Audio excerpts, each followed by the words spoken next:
Welcome to So Guided, a spiritual travel guide for the curious. Join Carissa and Jenny, ordinary people exploring all the extraordinary ways we can connect to the universe. Each week, they investigate another spiritual modality and adventure through all the wild ways we can find high vibes, hope, and ultimately, enlightenment. Hello and welcome to another episode of So Guided. Today's episode's a little different. As you guys know, we've been recording for almost 2 years. During this time, Jenny came up with a repressed memory that had triggered a dark side within her spirituality. She decided to record something on her own that we never thought would be shared with the audience. This is something that highlights the light and dark side of our journey, and we thought it was really important to share. Now remember, this was something that was recorded 1.5 years ago by herself, so we're gonna share it and then talk about what has happened since. Take a listen. I think it really shows why we're here today. Hi, my friends. This is a little bit of one of those weird moments you find yourself in. I'm actually alone right now, and I've never done this before, but I feel like I'm talking to myself. But I also feel like I'm being true to what our original plan was when we want to explore spirituality and lightness and what the heck else is out there. Both Chris and I have some dark past moments, traumas. They're referred to as shadow self or a wounded inner child. There's a million words for our past experiences that stick with us. And I think to be authentically pursuing light and love, we have to circle back to some of the reasons we even saw the pinprick of light in the first place. So here's my truth for this morning. I am in a place of darkness, and I don't find myself here very often. I think in my adulthood, I've found so many coping mechanisms, really healthy ones. And then sometimes I wonder, am I hiding them too deep down not to be addressed? And when we dig greater into reincarnation and what that's all about, if we get into soul purpose and why we're here, why am I here if I don't dig into this ache and to this pain? So most likely this is a recording that I'm going to delete and not even play for my best friend.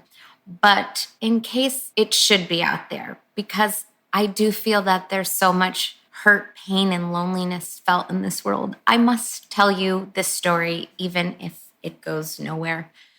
I today did a meditation, and you probably know I love meditating. It's my favorite, but bizarrely brought me down a path where the guided meditation led me down a staircase to my shadow self.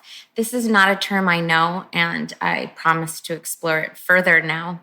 But I've had the inclination that I had to stop ignoring it. And I'll just say that going down the staircase into the basement where you keep your wounded self was holy effing shit darkness for me.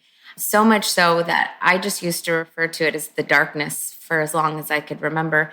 But let me share one of my biggest. On a bird's eye view, I don't actually think that I love myself. I am ashamed of who I am. I collect a million cajillion moments from huge mistakes to the teeniest interaction with a mom in front of the school. I collect them as evidence that I'm an asshole, that I'm not worthy of love. I don't know. I collect them. And one of my biggest root causes that I am so blatantly aware of is that there was a time in my life in high school when really shit hit the fan. And what happened was I moved cross country from California to New England, not where I am now. And I look different and I act different. And from the moment my feet touched the ground with our high school, a very innocent young girl had gossip and stories told about her by the end of the day. I heard who I was from people before I understood who I was myself. just by the way I looked, because I was different, because they had been there and something about me triggered something in them. I could see that now, but not then. High school was a really rough time, and this is very strange because, as an example, my mom argues me that high school was wonderful, and this is actually a little painful for me to have someone so close to me not understand how painful it really was. On the outside, I randomly tried out for cheerleading, and I had never cheerleaded in my life, and I wasn't really good, but I made the team by some miracle. I was a cheerleader. I had a smile on my face at all times. I look quite joyful and happy. I think my true nature is happy. I really do think from the outside looking in, you'd think, oh man, that's a great life.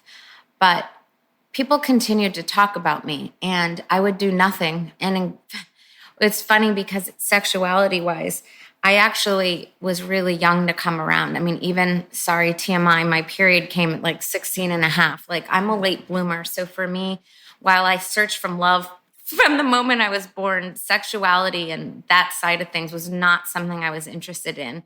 But woo-wee was the other side interested in me. And I did get a lot of attention. And I hope that doesn't come across as something, because it's not meant to. I didn't want to be looked at, and I wanted to hide. And this made the people around me even meaner, even worse. And so at the time, no one used the word bully back in that day, but I could tell you now that I was heavily and consistently brought down. Bullied still doesn't feel the word. It almost feels like self-assassination, or I don't know. Like I said before, I could build up who I was. People were telling me who I was, and it was to be ashamed of and to dim my light. And I truly learned in high school to dim my light, where I'd be talked about. 2, 3 quite notable situations happened to me. One was, I waited to have my first kiss. I waited for all that. And in the same year I had my first kiss, which was nothing loving or joyful, was the year that I was date raped. You would think of the stories I have to tell you, this would be the worst, but it's not. This for sure laid groundwork, issues I need to work on with my body and sexuality to this day. But what was worse around it was what was happening and swirling around me. After the moment happened, which I really don't think needs to be gotten into, I think you can imagine, this boy went to school and told everyone that I was a sex addict and we had had sex. And he told everyone I was a slut and I wanted it, and just slandered me. And at that time, I didn't even want to go back to school because it had been on a vacation break. And I didn't even want to return. I didn't even know these words were being spread about me. But when I came back to school, not even knowing who I was anymore, with this beautiful gift kind of stolen from me, but also confused because it was someone that I had come to care about. I was also hearing who I was from other people yet again. And it's a blurred line when you're in high school of whether you feel they're right. And in this case, they must be right because this happened to me. So I continued like that and believed their stories, and that was my self-worth. And that's so sad to me now. I didn't tell my family. I was embarrassed and I was still confused. I think to this day, I'm not sure. When I tell you that happened to me, I still think I'm making it up and that it was my fault all these fucking years later.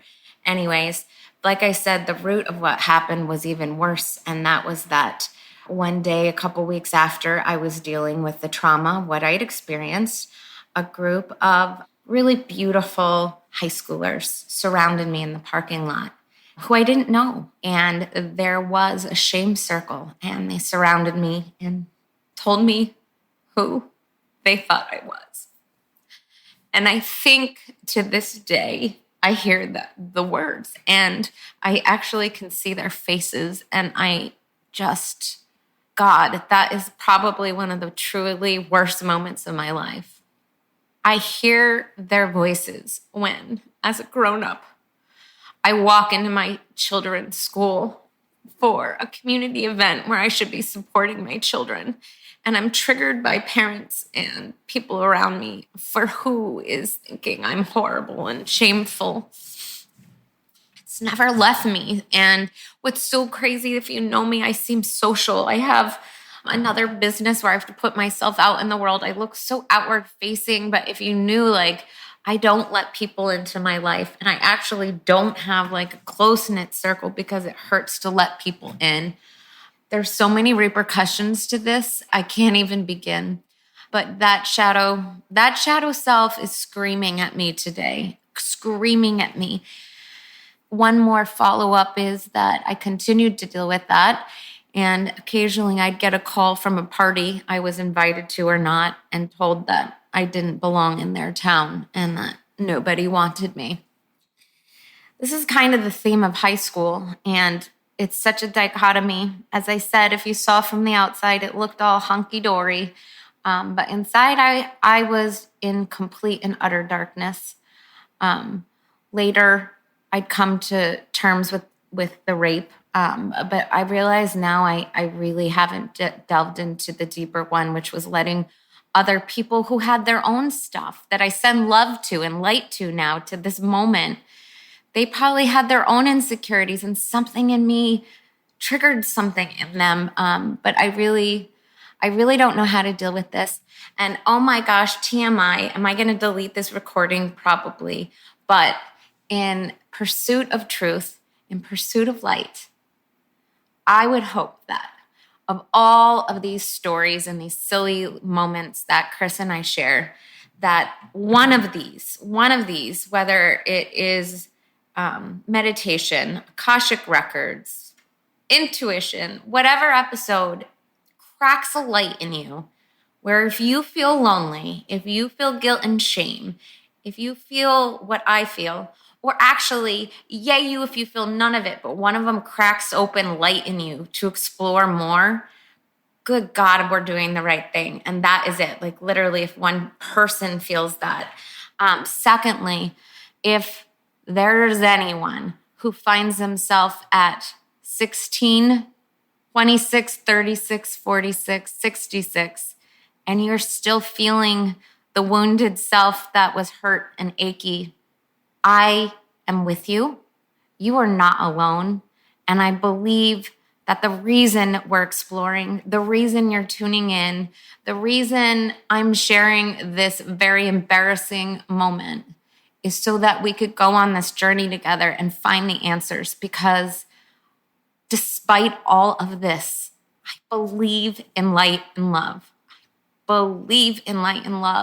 And I know that when all of these things happened in high school and I had to go deep down inside of myself for comfort, while it only seemed like depression and darkness at the time, it cracked open a depth in me that didn't allow me to live life normally. And I mean that in a good way. I fucking dug in and said, there is more here.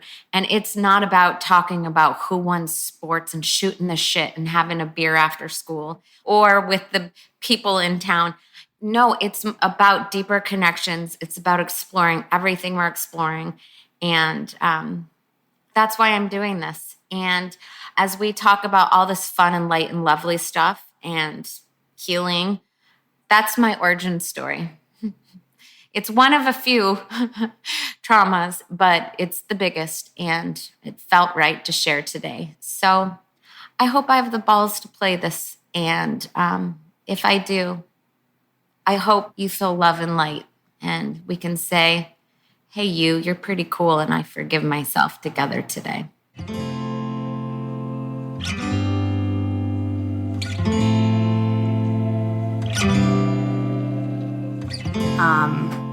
Wow. Okay. Wow. That was so powerful, Jenny. It's so powerful. It's all, I mean, that's the word that keeps coming up. And I've heard this before, and I didn't know if we were ever going to share it. And I think you recorded this, a year and a half ago? I did. And I just want to ask you, how are you feeling right now? Well, it's so funny because I want to tell you all the ways that my life is better since I walked through that. But I have to say, I feel it inside my heart and soul. You were holding my hand while we listened to it. And there's a part of the story that just, I just see little me and I feel so sad for her and it triggers something.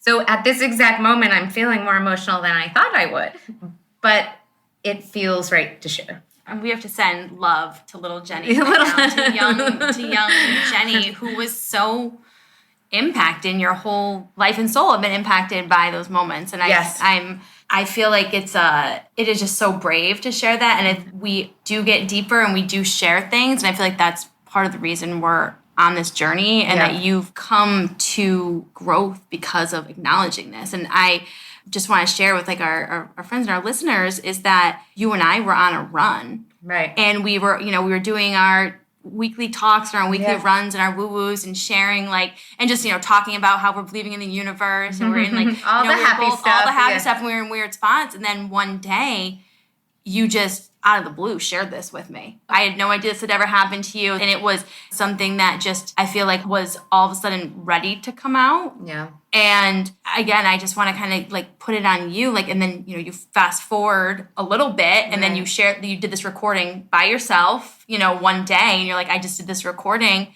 You were embarrassed, scared to play it for me. Right. You played it for me. And I was like, wow. And that was a year ago. Again, not even knowing if it's going to go out to the world. And now here we are sharing. And I just want to kind of hear what's happened since you've kind of relived it, talked about it, acknowledged it in a way. Well, yeah, as you know, it's very hard to share. But remember when we started all this, the thing about podcasts that do broach the subject, we noticed that often they'd be alluding to a trauma or alluding to a something.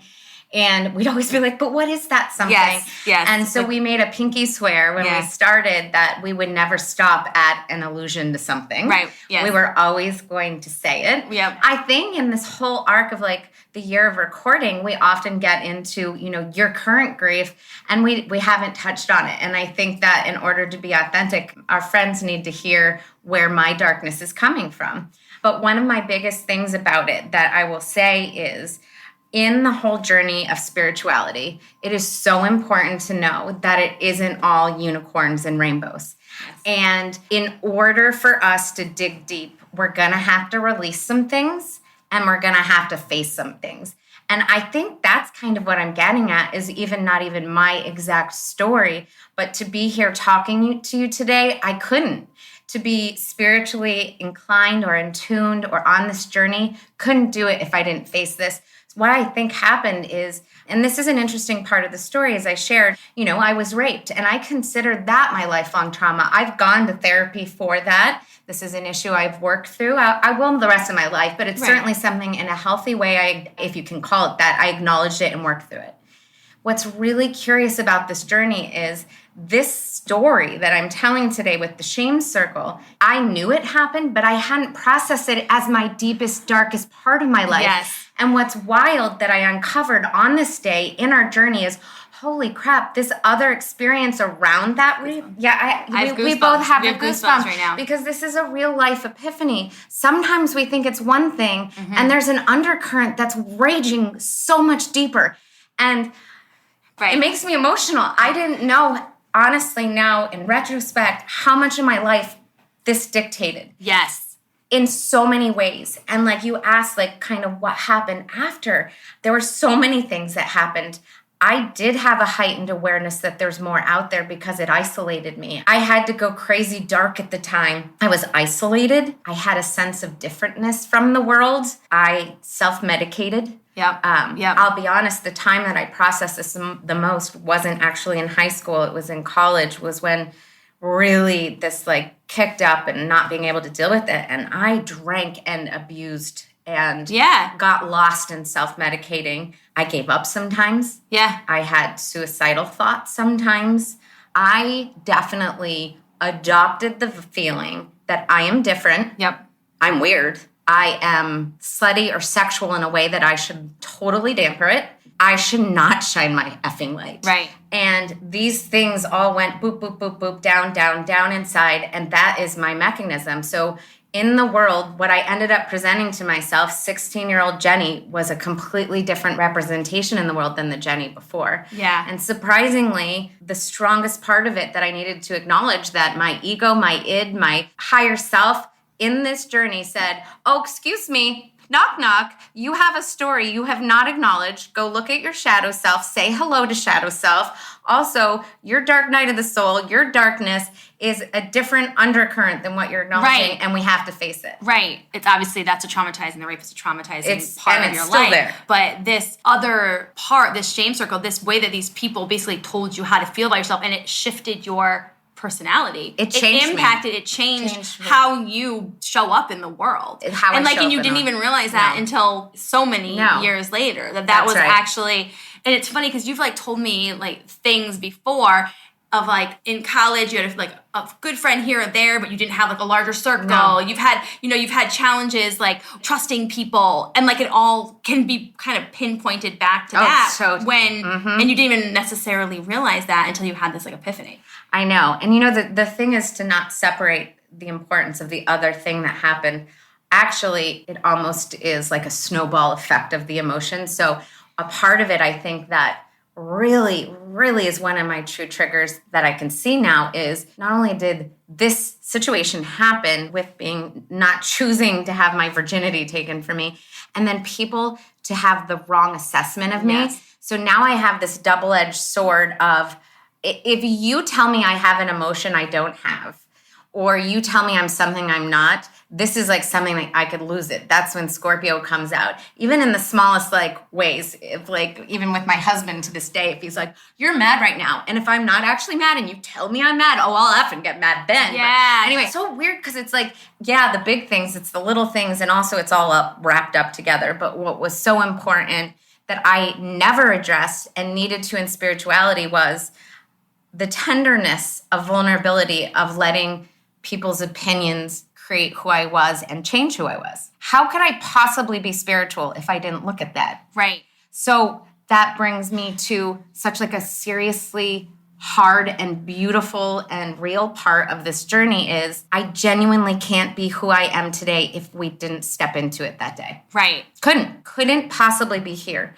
So am I healed? No effing way. What it is looking at it, acknowledging, bringing something that was in shadow to light allows it to have less control. It allows you to say, all right, I know why I'm triggered. Oh, I see the parts of my life that this is hindered, and I could work my way through it the rest of my life. So as you know, you guys have even heard, and now maybe there's a depth to it that you understand. We were actually playing light in the healing episode, how I was having moments with friend triggers, and it probably sounded light to the average person, but for me, it's a deep trigger, and it's going to keep popping up. So I think this feels great to like be on the other side of acknowledgement and a year later of processing and all that, and I'll explain what's great about that later. But for this moment, I don't know. I've seen, obviously we've been in this like working on spirituality and belief versus disbelief, and like what do we want to buy into when we're trying to have these like awakenings, and like what is like real, and what, again, what's going to help us feel better and grow as a soul. And I just think what I've seen since you've like even acknowledged this personally, like you've seen it, like you've had this like acknowledgement of like, this is what's happening. Like, you've been able to look at it and address it in a different way. And I feel like I've seen such like a shift in you. And again, to be able to share something like this. Oh God. Is, again, the fact that you're one of the first people I think you've ever told was me a year and a half ago, and now you're sharing it on a podcast. And like that again, and like to help other people, and to also just, I feel like that in itself is part of what you're working on, because you have dimmed your light. I've dimmed my light. You've dimmed your light so much, and so many things that you've done because of this. And now you're acknowledging and working through it. Yeah, it feels wild that we're bringing it to light, but it also feels right. One of the things you just said was how I worked through it. And there was a word that I read along the way called detached observer. And I love this term because I feel like this is a healing tool. I think when you stumble upon something you need to process, you're going to feel the feels. I felt it again just listening to that. We grabbed each other's hand, and I had a visceral reaction to hearing that recording. However, as soon as we were done, and it is not spiritual bypassing, which is a term. I don't know that You've never heard that? No. Spiritual bypass is when you just ignore something in order to keep going on the joyful path. And it's important not to do that. Okay. But this is not spiritual bypassing. It's detached observance is to look at something, bring it to light, and find a way to get out of your body and look at it almost like a therapist would if they were in a session with you. It's outside of yourself looking in. Now, here's my woo-woo side of detached observer. We are detached observers when we did our past life regressions. So that also brings up, of course, I got to talk about some fun, weird stuff, right? Please. Yeah. So if you're along the journey with us, then you're at least curious about past lives or believe in it in one way or form. I'm just coming out with I'm 100% a believer in it. So what they say is with past lives, we have karmic patterns that repeat life to life to life to life. And one of our soul purposes is to find the lessons in it and work through that. Now, this could be the life where you learn one nugget of it, or it could be the magical life that you overcome it. And I think these things repeat. And they're stories we need to learn and work through. May I bring up an example with you? Oh, of course. Okay. Oh, yeah, we should. So a perfect example of that would be something, and this is just also an example of how we don't control it. It happens to us. This is almost like life's plan. But you've had a recurrent theme in this life, and even if you don't believe in past lives, with the motherhood and the issues around it. And when you did your past life, this was brought up. And so from the bird's eye view, here's a karmic pattern that happens and happens and happens. And a part of your healing this lifetime is us acknowledging it. And we don't really know where you go next. But it's like the feeling of the feelings and like acknowledging it. And what I think is interesting is it's not always so blatant, like this is the trauma, this is the problem. And I think we both have seen that where for mine, for like when we did my past life regressions, one of the aha moments, which I shared in another episode, was that I don't necessarily think, like I think there's obviously a motherhood like theme recurring, but it was also a theme of surrender and that I can't control things and that just if I try like to control, it's not always going to work. And like you don't have the control and like you still have to live and survive with surrender. And I feel like that was like something that came to me from what I was shown in my past life, but it was through like the baby loss. And I feel like it's something that like kind of it makes me think about you, whereas you've held on to this trauma for so long and thought like one of the parts was what you were dealing with. And of course, you still need to deal with that part, but like there's a bigger, there's another piece. Not bigger, I don't want to use the word bigger, but there's another piece of it that I think may be like a recurring theme of how you're like dimming your light for others because of what others are telling you. That's right. And so it's like this, again, it's like this, how you talked about it from looking at it from a different angle, looking at it from above instead of being in it. Yes. It's like, I don't know, it's just really fascinating. And you can, again, acknowledging that and knowing it, I don't know how it necessarily changes us or whatever, but it does help us, I feel like, look at things a little differently. And I feel like that's part of the healing. And, when we're looking at, these karmic cycles that they call it, where, you have things that your soul, like, processes, you're not always going to fix it in every life. You're not always going to, it's not all of a sudden going to be done. This may not even be done now for us, but it's something that it could be. And I think the acknowledgement and the feeling of the feelings and like also the forgiving of ourselves, I think that's part of how you grow and looking at yourself and sending love to that person who felt how they felt at the time and then releasing that is all part of the process. It's so part of it. Forgiveness is one of the biggest pieces, I think. And ironically, it's the one of forgiving ourselves that's the hardest. I'm going to be honest. Oh my God. So I long since forgiven him and them, and I'm left with me. I know. The forgiveness of me. And without getting too much into it, like, I had talked about that word shadow self. And the shadow self is like a deep, dark part of ourself that kind of houses what we think is negative about ourselves, right? So one thing I read about it is you can't necessarily heal from it. The shadow is a part of you. You are the light and you are the dark. So it's not a matter of healing. It's a matter of saying, okay. And I also think forgiving, like, okay, you created this part of yourself that protects. You created this part of yourself that isolates. Yeah. The part of yourself that can't go all the way with a new friend. Right. Like the part of yourself that tries to control, yeah, that worries. And it's like, okay, this is a part of me. And so I don't know if even like healing all the way is the word, but it's a curious subject. It's an like, accepting of yourself. And integrating it, like allowing it to be part of you and realizing, like, I think you made a good point before of like realizing when it's triggering you for the right reasons versus like the wrong reasons. Like there are times that you're triggered now. You're like, wait a second, I'm doing this because of that. Right. Versus like I should actually be triggered right now. So that's something that I actually journaled was triggering looks different to me now. It doesn't not happen. I'm still triggered. I could have someone look at me the wrong way at school pickup today, and I can be like, oh my God, they don't like me. I could certainly do that. But my triggering is softer, it fades, and I can see it sometimes from an observer's view where I'm like, hi, you don't control me anymore. So it's like I react, but it's quicker and softer. Oh, I like and that. I can control it. So just to like bring you to the point of why, Jenny, are you sharing this story? Carissa, why do you have to have a broken heart? Why do we dig into it? And it's all because there is lightness on the fucking other side. Yes. And I cannot explain it. You hear me pounding on the table. Don't take that out, editor. Like pounding on the table is that on the other side, there's so much lightness and it's worth walking through. And one of them is your buzzword of control that you brought up is, I guess we're never in control, but the sense of someone else isn't controlling you. The triggering isn't in control of me. But I will say this because we talk about, all the negative parts of what it is.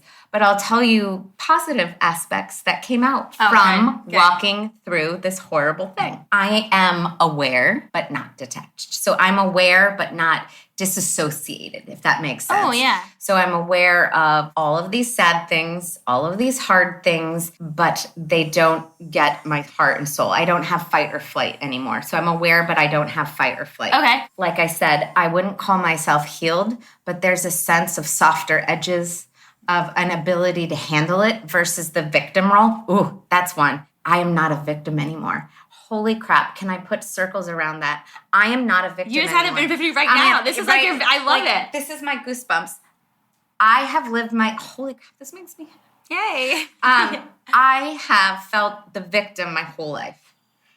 And I am not the effing victim. I'm not. And that is like huge. Huge, huge, huge. You're disallowing anyone else to have some sort of power over who you are. Like, I just let go. I dropped it like I took off a jacket. Nope, not a victim anymore. And that is a release of spirit like nothing I could ever even explain. Choose not to be the victim. I love your real-time epiphany. Yeah, I love it. I mean, that one's I love it. That's... Well, and you had mentioned before, and I don't know if it's just to me what we were talking, but like you're not the victim, and you wouldn't be where you are today if you hadn't gone through it. If you have, and you also hadn't acknowledged it now. Right. Like there is like a growth you've taken from There's this. a great growth. One of my favorite quotes has always been, now it makes sense, even more sense to me, the deeper the crevice of pain, the more you could fill it with joy. Yes. I love that quote before 16, by the way. It's been a quote I've loved my whole life, and it actually feels the most potent it ever has in my life than speaking it right now. And that's that the way I feel in this moment on our journey, it's so much richer and layered and beautiful, and also allows me to see dark and beauty in other people and accept you in front of me. Yeah. Accept a stranger who's exhibiting bad behavior. Like, I actually am a very low judgment. You could be you and I understand to anyone. And it allowed me to see people in a new light, not just me, which is kind of cool. I'm definitely more at peace with who I am now since then. Acknowledging it just gave me peace. It was like, no, I'm sorry that this happened to you. Yeah. And let's embrace our light. I'd say this podcast is a manifestation of me doing the opposite of dimming our light. Yes. Right? Both of us. Yes. 1,000,000%. And the coming out here to tell this really shameful, embarrassing story and all the things we talk about. We even talked about how just being interested in woo-woo, you can hide it as is that a part of my shadow self I'm embarrassed of? And we just came clean. So there's a piece to just saying, this is who I am. It's probably, as we go through age, too. I think it's an age thing, too. You start to say, I am who I am. Take it or leave it. But I definitely feel like I've embraced that more since acknowledging this story. Yeah. Well, and I think too, like we are both like private people who don't put things out on the line. Like we're not like just sharing. We're not over talkers. We're not over sharers. I mean, we're Scorpios. Like it is like there's a privacy with us, and like we have to trust, and that's again part of like who we are to begin with. And then to have these other things added to it, like it would make us much more again quiet, and instead we're going like full on. We're going like, we're going full on like shine the light versus dim light. And to tell our listeners, like when we talk about oracle cards and pulling things, like how many times have both of us got like a shine your light message? Oh gosh, to stop dimming because we have been. Yes, it is. We've as we led up to publishing the podcast. I think just like airing this episode, which I really honestly thought I'd never ever air that clip. We also didn't know if we really were going to publish the podcast at all, right? And leading up to it, you and I had real triggering emotions. There was a couple of weeks where we actually didn't talk to each other because we were both going through like, holy F, are we about to tell the world that we're like into this stuff and we're curious? And we thought in order to be authentic, and I think we're right, we have to share all sides of ourselves, like the story that's hard for me. And gosh, your stories are horribly hard for you. Right. And we went through like a mini dark night of the soul about coming live on the podcast. And we walked through it and said, nope, we're shining our lights. So something's meant to be too. So like, I mean, we're woo-woo, so let's just go there. This is meant to be. As awful as that was a part of my karmic pattern, my life soul purpose. I was meant to go through it so I could learn from it. I don't want to say that what we're doing here is going to like go out and touch everyone in the world. But I feel like if one person hears it and they feel better, that feels like a soul purpose to me. If one person doesn't feel alone, if they have a similar story, and yours too. Right. So while that whole experience was horrible, I don't know that I would have gone dark enough to fill it with joy and find the light. The, light comes in the hole where the darkness is kind of thing. Yeah.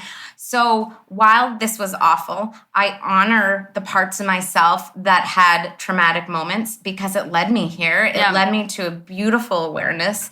Does anyone deserve any of this shit? No, they don't. Do I wish it could happen in a lighter way? Could we, universe, you make our lessons a little bit easier to swallow? That would be awesome. Right. But honestly, I can look back and be like, thank you for creating me. Would I be this me right now? Would I be this me? Right. Don't know. Yeah. Yeah, you're cracked open. You get the light cracked in. open. Yeah. Lights in. Anyway. Am I wild for sharing the story? Make me do it. We're doing it, right? Doing it. It's happening.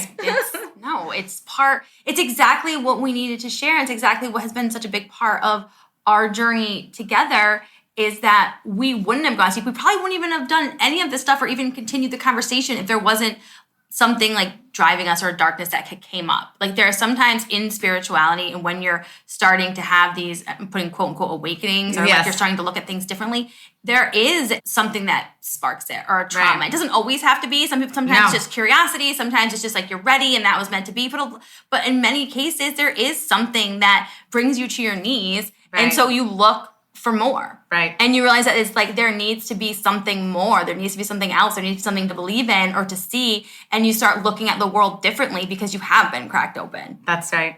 And I think we're like two true examples of how no journey looks the same. Yeah. There's not like if you want to Google, am I having a spiritual awakening? Right. Am I having a dark night of the soul? Yeah, am I having a dark night of the soul? Like you know what? We don't Everyone's know. different. Yeah. So for you, your grief and your experience was real time for your awakening. And this story is like a completely different opposite side where when I started to be curious a year and a half, 2 years ago, I hadn't had a moment that triggered me at that. It was just feeling an emptiness. And then I arose way down the line. Yeah. So it just doesn't look the same. And that's okay. Right. We're all going to experience it. And also, do you have to have trauma to have a spiritual awakening? No. Absolutely not. Are there things you're going to have to face that you might not like? Absolutely. But also, if you're like, wow, I think I'm in an awakening, but I don't have this like crazy stories you ladies have. Well, awesome. And also beware because some things are going to come up, even if they're more subtle. And you could be, you don't need trauma for this to happen. I just think it might make it harder to walk through that one glitch in the matrix. All right. That's my original story that we didn't know was my original story. And for those that listened to it and got through it and listened to our convo today, you are our people, and I thank you. And thank you for letting this be a safe space. And thank you so much for sharing and for being so honest and so authentic. You are a ray of sunshine and light, and I'm proud of you. And Thank you. I know that there are people out there, and this does make a difference to understand that there are good and bad things that happen to us all, and to process and to be aware. So totally. Good job, Jenny. Thanks for being there for me.